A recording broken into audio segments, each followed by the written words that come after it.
juste avant de commencer, vous avez vu qu'il y a un beau jardin de Pâques. C'est ma petite fille Lila qui l'a installé. Dimanche, la pierre sera roulée et on verra le tombeau vide. Mais aujourd'hui, on est dans la scène de la crucifixion de Jésus. Alors voilà, il y a quelques années, une amie très chère m'a offert ce livre, Le silence de Dieu pendant la Passion. Et je l'ai tellement aimé que je me suis dit, si un jour je peux apporter une prédication sur ce livre, je le ferai. Et ça s'y prêtait bien pour un vendredi saint. Donc je vais vous partager un petit résumé du contenu de ce livre. En fait, Wilfred a parlé de l'abandon que Jésus a connu et expérimenté. Et moi, je vais vous dire un peu le contraire. C'est que malgré les apparences, Dieu a toujours été là. Et vous allez voir comme c'est beau comme ce pasteur le raconte. C'est écrit par un pasteur retraité de l'Église réformée, Daniel Bourguet. C'est un érudit, professeur de théologie, spécialiste reconnu de la Bible et de l'hébreu biblique. Il vit en ermite dans un mas des Cévennes où il partage son temps entre la méditation biblique, la prière et l'accompagnement spirituel. Un homme de prière et un homme de la parole, comme vous allez le découvrir. Ces pages sont nées de la méditation des récits de la Passion. Nous y verrons comment le Saint-Esprit, en éclairant les textes des évangiles, va nous révéler au fur et à mesure la mystérieuse présence de Dieu au cœur même du silence. Vous l'avez sans doute remarqué, le Père se tait tout au long de la Passion, alors que Jésus lui adresse toutes ses prières. Au premier abord, ce silence a de quoi nous troubler, même nous choquer, car il ressemble au silence d'un absent. Mais ce n'est qu'une apparence. Nous allons le découvrir dans les 4 chapitres que j'ai sélectionnés dans ce livre. D'abord, au moment des annonces de la Passion. Dès le début, Jésus prend soin de préparer ses disciples à ce qui va être pour eux une véritable tempête. L'annonce qu'il s'applique à leur faire de sa passion est pour eux si difficile à entendre et à comprendre qu'il va la leur répéter à plusieurs reprises, chaque fois avec un amour infini pour les ménager et leur permettre d'entrer dans un si grand mystère. Le Fils de l'homme va être livré aux mains des hommes. Ils le mettront à mort et le 3e jour, il sera ressuscité. Jésus ne prononce pas une seule fois le mot « Père » ou « Dieu », mais pour cela, il utilise une manière très courante en Israël pour dire Dieu sans le nommer. Il s'agit du passif divin.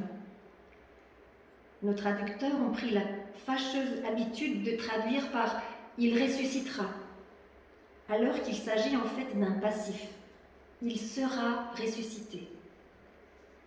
Par cette tournure, Jésus s'efforce d'attirer discrètement notre attention sur un autre que lui, sur celui qui va le ressusciter.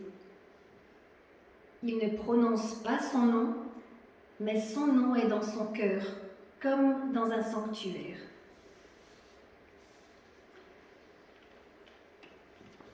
Nous voici maintenant à Gethsémanée. À Gethsémanée, nous voyons que pour Jésus, son Père est présent, qu'il est là et cela ne fait pas le moindre doute. C'est pourquoi il lui adresse sa prière sans même élever la voix ou crier. Il sait que son Père est là, en secret, et qu'il se tient en silence, comme il le fait dans notre chambre pour accueillir notre prière. Ses disciples se sont endormis.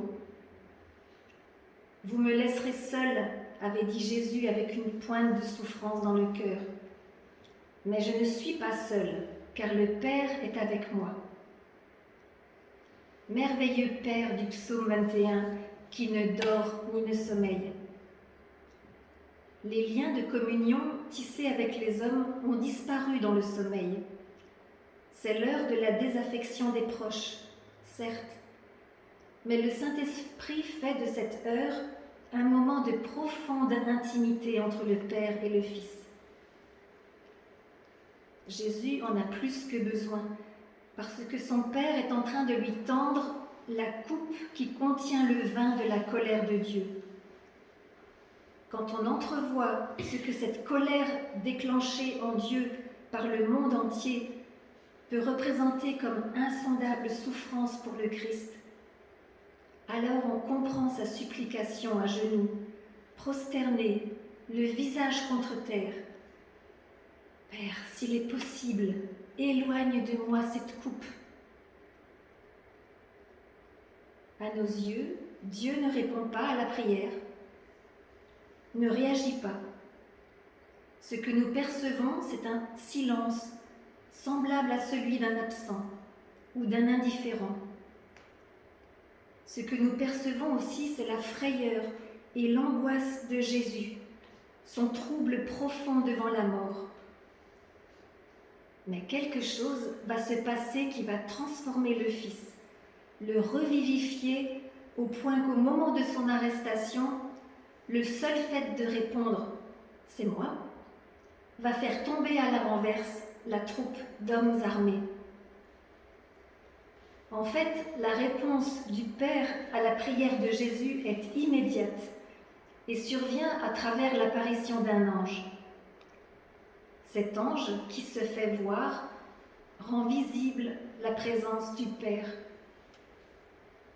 Comme dans l'épisode de Moïse devant le buisson ardent, c'est bien Dieu invisible qui est présent dans l'ange bien visible. Cet ange fortifie le Christ. Cela veut dire qu'à travers cet ange, c'est le Père qui fortifie Jésus. Merveille des merveilles. Au moment de l'extrême faiblesse du Fils, l'apparition de l'ange procure la force de la présence du Père.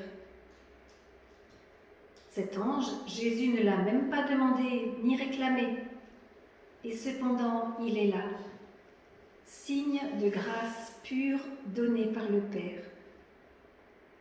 Le Père sait donner ce qu'il faut, même à ceux qui ne le lui demandent pas. Un ange, par définition, est un messager, le porteur d'un message, c'est sa fonction première. Or, voici qu'il ne dit rien.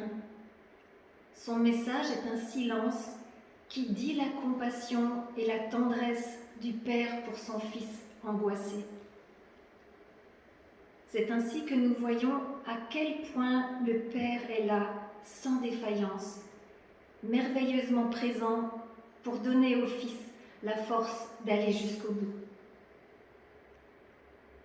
D'ailleurs, sitôt le oui prononcé, quand Jésus dit « Non pas ce que je veux, mais ce que tu veux », alors le Père lui donne sans plus tarder la force d'accomplir ce oui, la force de passer du désir d'obéir à l'obéissance elle-même. Quelle merveille aussi pour nous de savoir cela, de savoir que Dieu nous aime assez pour nous donner la force d'accomplir la tâche qui correspond à sa volonté pour nous. Pour la suite, nous verrons que l'auteur n'a pas cherché à harmoniser les 4 évangiles et leurs différences flagrantes. Là, il s'est concentré sur le récit de Marc.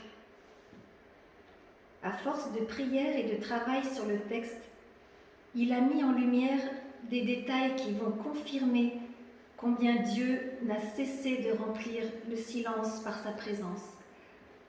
Et là, j'ai trouvé que c'était tellement nouveau pour moi. Quand on lit les évangiles rapidement, ça ne nous saute pas aux yeux, mais vous allez voir comme c'est beau. Dans cette 3e étape, nous rencontrons Simon de Cyrène. Le Christ sort maintenant du tribunal, le cœur blessé par le manque d'amour de ce monde qui vit sans Dieu. Il sort, le cœur rempli de l'amour du Père pour ce monde auquel il va donner sa vie. L'épisode que nous rapporte Marc et qui relate l'intervention de Simon de Cyrène sur le chemin de croix tient en un verset. Les soldats réquisitionnèrent un passant, un certain Simon de Cyrène, venant des champs, le père d'Alexandre et de Rufus, pour qu'il porte sa croix. Un verset, un seul verset. Mais l'auteur, Daniel Bourguet, s'est plongé dans ce mystère et je vais vous partager sa découverte étonnante. Après les fausses accusations, les moqueries, les grossièretés, les cris et tout le tumulte, le silence semble s'être installé. Jésus ne dit rien. Il reste en silence jusqu'au Golgotha.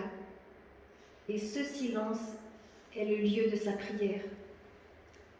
Tout le chemin de croix est pour lui un chemin de prière.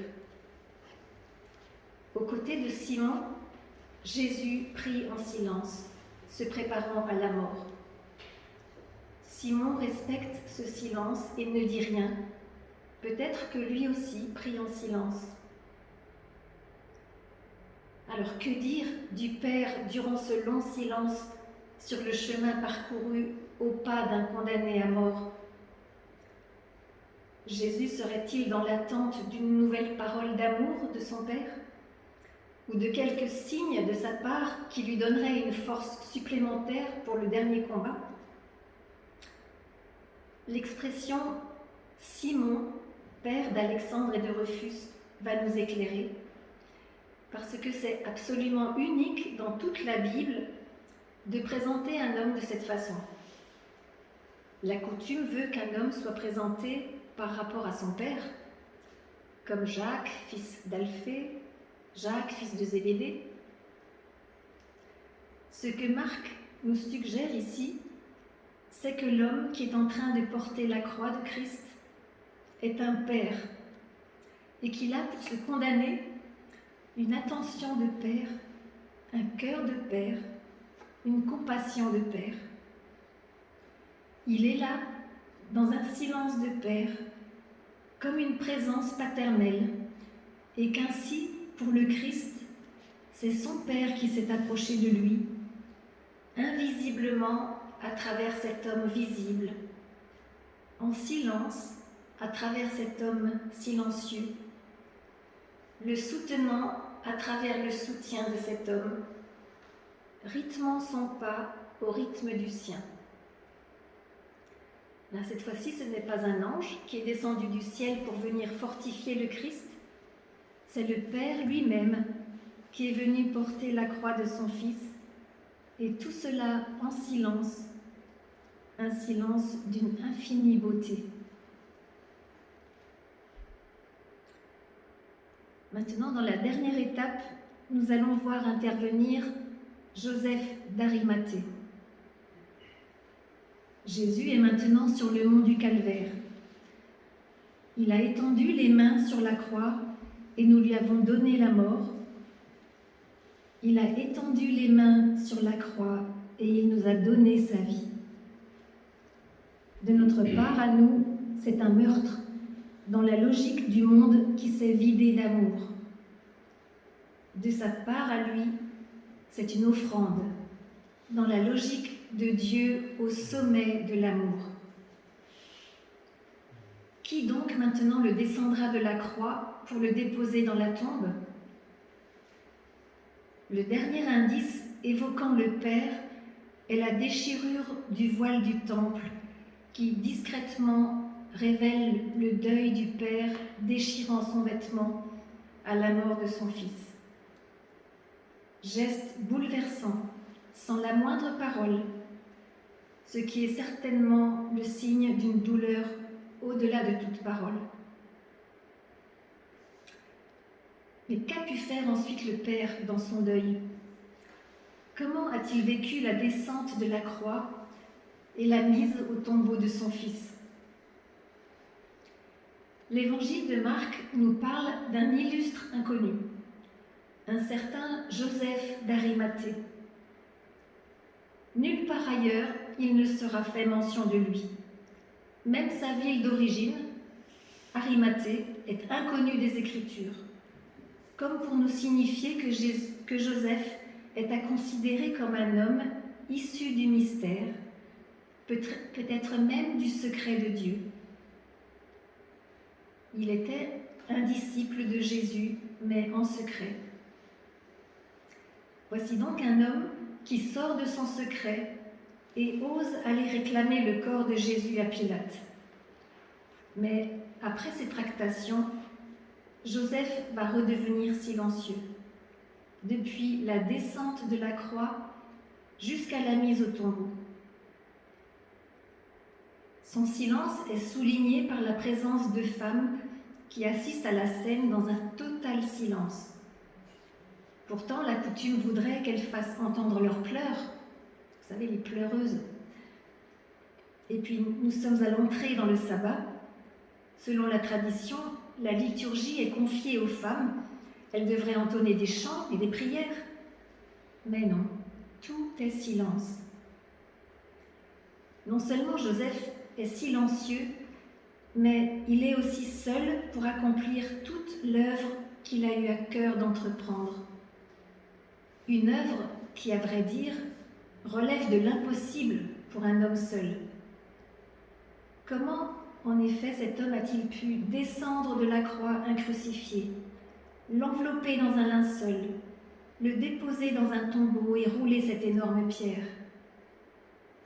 Marc semble avoir délibérément souligné que ce que fait Joseph est de l'ordre de l'impossible. Devant cet homme seul, les femmes n'interviennent pas, alors que cette tâche est traditionnellement confiée aux femmes. Elles restent en silence et contemplent.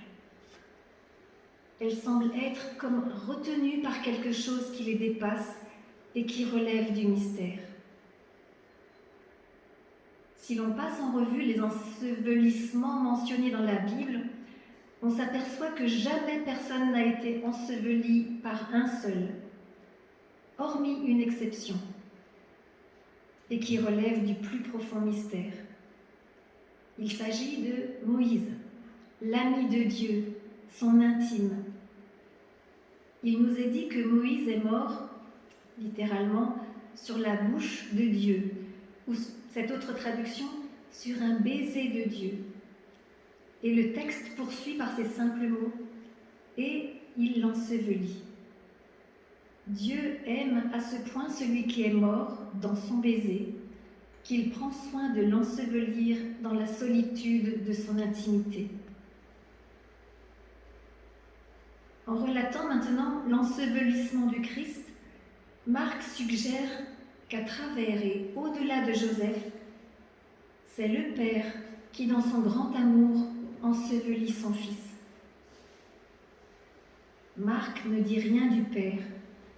Il parle seulement de Joseph, mais en des termes qui en font un homme auréolé de mystère, venu d'une ville inconnue, accomplissant seul une tâche surhumaine, dans un silence chargé de respect, de vénération, en présence de femmes qui ne font que contempler, tenues à distance comme devant le buisson ardent. Il y a aussi le fait que l'homme venu d'Arimathée s'appelle Joseph. C'est encore riche de sous-entendus pour éveiller notre attention, surtout lorsque nous constatons que les femmes qui contemplent la scène ont toutes les deux le même nom, Marie. Lorsque Jésus, au début de sa vie, fut couché dans une crèche, Marie et Joseph étaient là pour prendre soin de lui et contempler le mystère de l'enfant. Maintenant, à la fin de sa vie, alors qu'il est couché dans une tombe, il fait l'objet des soins de Joseph et de la contemplation des maris. Au premier Joseph, qui assuma le rôle de père en rendant visible la présence du Père invisible, fait suite maintenant un autre Joseph qui rend à nouveau visible la présence du Père invisible. En comparant les évangiles, on fait ce constat.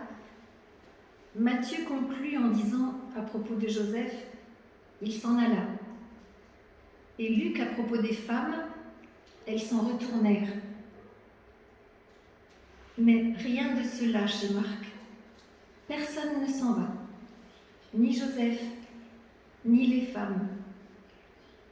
Marc a comme suspendu sa plume et contemple avec eux.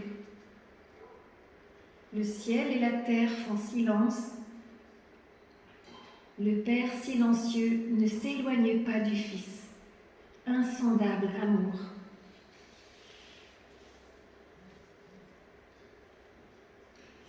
J'arrête ici le condensé de ce livre.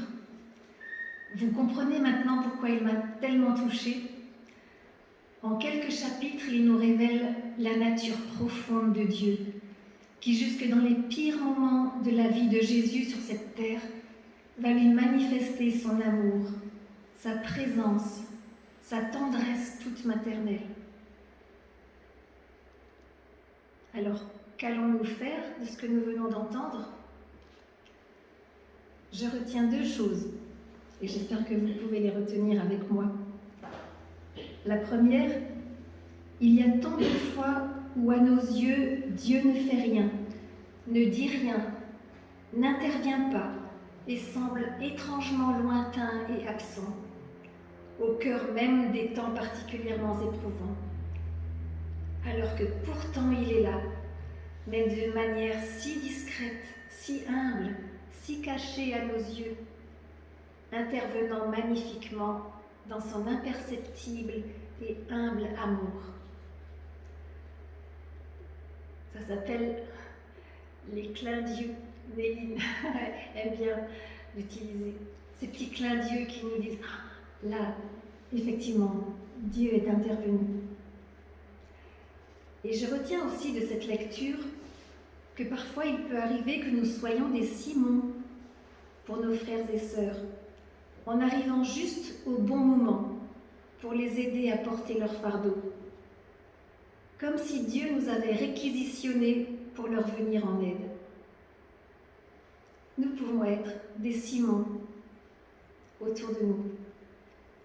Ou alors, nous pouvons découvrir que dans un passage difficile, Dieu a été présent et à l'œuvre à travers l'aide opportune d'une personne qui s'est présentée à nous au bon moment, avec les qualités, le savoir-faire, les bons conseils, l'amitié, l'écoute.